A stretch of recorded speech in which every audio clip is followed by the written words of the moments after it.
مع كل إعلان جديد عن قوة الشبكة وتغطية أقوى وخدمات أحسن بيزيد سقف توقعات الناس، لكن على أرض الواقع في حكاية تانية خالص، حكاية ناس بتدفع أكتر وبتاخد أقل وباقات بتخلص من غير ما حد يفهم ليه، وكمان شكاوي بتلف في دايرة مقفولة من غير حلول. الفترة اللي فاتت شهدت حالة غضب واضحة طبعا بين عدد كبير من عملاء أورنج مصر، وده طبعا بسبب تكرار نفس المشاكل اللي بقت شبه يومية عند ناس كتير. أولها وأهمها موضوع باقات الإنترنت اللي بتخلص بسرعة غير مفهومة.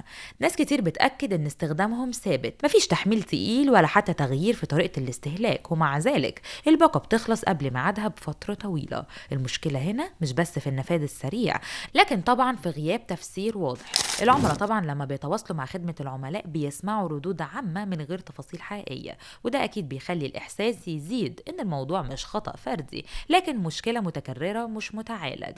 على موقع التواصل الاجتماعي الصورة بقت أوضح، بوستات متشابهة، شكاوي من محافظات مختلفة، نفس الكلام نفس التجربة نفس الإحساس إن الميجا بايتس بتتحسب بشكل مش مفهوم، وإن السعر اللي بيدفعه المواطن مش متناسب مع الخدمة اللي بيوصلها له فعليا. الغضب كمان امتد لخدمة العملاء نفسها، عدد من المشتركين قالوا إن التواصل مع الدعم الفني بقى خطوة شكلية أكتر منه حل فعلي. شكوى بتتسجل، مكالمة بتخلص، والنتيجة مفيش تغيير حقيقي، وده أكيد خلى ناس كتير تحس إن صوتها مش واصل.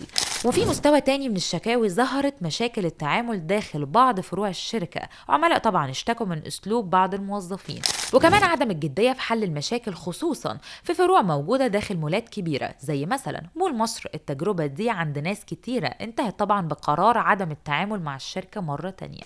واحدة كمان من أخطر الشكاوي اللي اتكررت كانت طبعا شراء خطوط المحمول من موزعين في الشارع.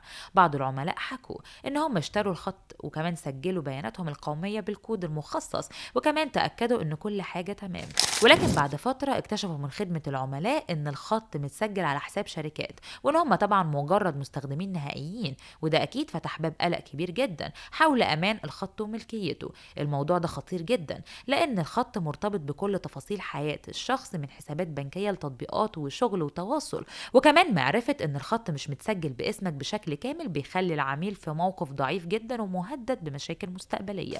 الشكاوي كمان موقفتش عند كده، في كلام كتير عن ضعف التغطية في مناطق حيوية وخصوصا في الأدوار السفلية من المباني، مكالمات طبعا بتقطع وإنترنت بطيء وكمان صعوبة في الاستخدام اليومي، وده أكيد بيأكد إن في مشكلة في قوة الشبكة نفسها مش مجرد شكاوي استهلاك. كل ده بيحصل في وقت ارتفعت فيه أسعار خدمات الاتصالات بشكل ملحوظ، وده خلى الناس تتساءل بتدفع أكتر ليه لو الخدمة مش مستقرة ومش واضحة.